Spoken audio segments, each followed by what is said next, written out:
Bapak, Ibu, Sister, Brother yang dikasihi Tuhan Yesus, jumpa lagi dalam R4M, Renungan 4 Menit, dengan judul Memilih Rute yang Baik dan Benar. Kami berdoa semoga engkau baik-baik dan sehat-sehat saja dalam segala sesuatu. Sama seperti jiwamu, baik-baik saja. Amin. Sahabatku, saudaraku, salah satu surat Rasul Paulus yang ia tulis di penjara adalah surat kepada jemaat di Filipi. Rasul Paulus dalam Filipi pasal 1 ayat 10 sampai ayat 11 mendoakan jemaat Filipi. Dia berkata, sehingga kamu dapat memilih apa yang baik, supaya kamu suci dan tak bercacat menjelang hari Kristus, penuh dengan buah kebenaran yang dikerjakan oleh Yesus Kristus untuk memuliakan dan memuji Tuhan. Sister, brother dalam Kristus, sebagai dampak pandemi COVID-19, kita semua mengalami banyak permasalahan, baik dalam diri kita sendiri, maupun di keluarga, relasi, dan karya usaha, serta pelayanan.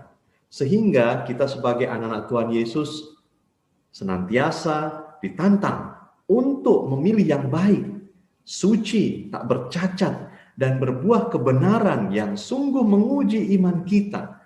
Dan ini adalah keputusan setiap hari yang tak mudah. Dalam kesempatan ini, izinkan saya mengingatkan, masalah boleh silih berganti, tetapi tetaplah untuk memilih rute yang baik dan benar, yang kudus, tak bercacat, dan berbuah kebenaran dari Tuhan Yesus. Karena tanpa kekudusan, tidak ada satupun orang yang akan melihat Tuhan.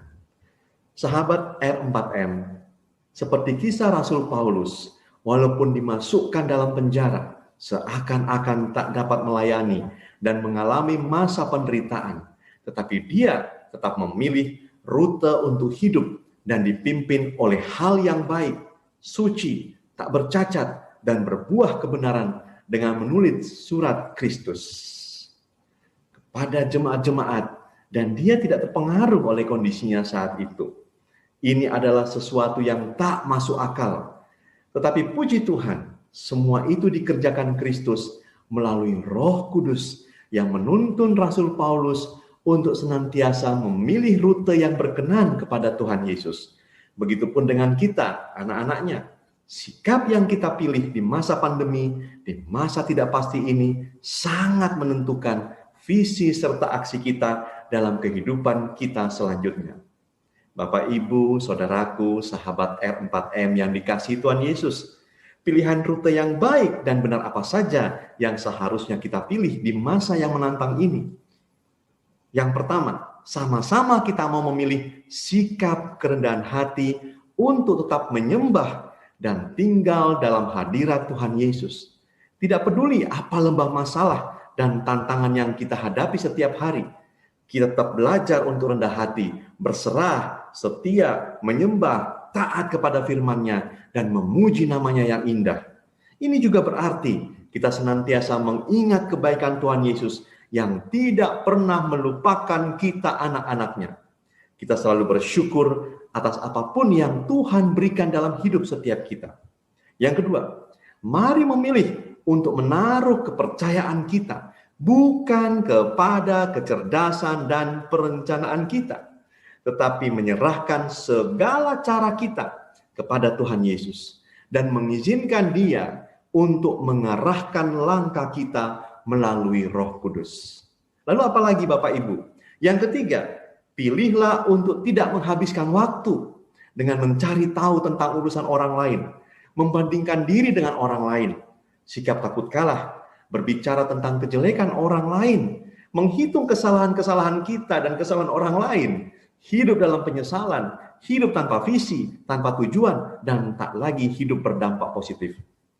Mari gunakan waktu di hari-hari ini dengan membuka diri, berpikir positif, memperlengkapi diri dengan hal-hal positif.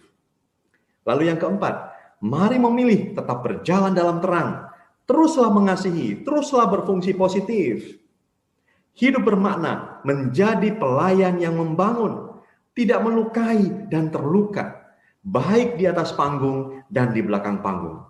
Walaupun keadaan sekeliling kita negatif, sehingga Kristus berdiam di dalam hati kita, kita berakar, diteguhkan dalam kasih Kristus. Dan yang terakhir, mari memilih untuk melangkah dalam sukacita bersama Tuhan Yesus, dan memilih memikirkan segala yang benar, segala yang mulia, segala yang adil, segala yang murni, segala yang menyenangkan, segala yang baik untuk didengar, segala kebajikan, dan segala yang patut dipuji. Pikirkanlah semua itu. Sebab pikiran kedagingan adalah kematian, tetapi pikiran roh adalah kehidupan dan damai sejahtera. Bapak, Ibu, sister, brother yang dikasihi Tuhan Yesus, Tuhan Yesus tidak pernah meninggalkan dan membiarkan kita. Dia berkehendak agar kita sungguh memilih yang baik, suci, tak bercacat, dan berbuah kebenaran. Apapun masalah dan tantangan yang kita hadapi, mari bersama-sama kita saling mendoakan dan bertindak melalui kebenaran iman dalam Kristus. Kita mohonkan agar pribadi kita beserta keluarga kita semua dipimpin oleh roh kebenaran, roh sukacita, dan roh damai sejahtera untuk memilih rute yang baik dan yang benar. Pastikan kita membuka dan menjaga hati, berjalan dituntun Roh Kudus, sumber kekuatan, sumber pertolongan, sumber kebijaksanaan, dan sumber segala-galanya. Tetap terapkan protokol kesehatan. Tuhan Yesus memberkati kita semua. Haleluya. Amin.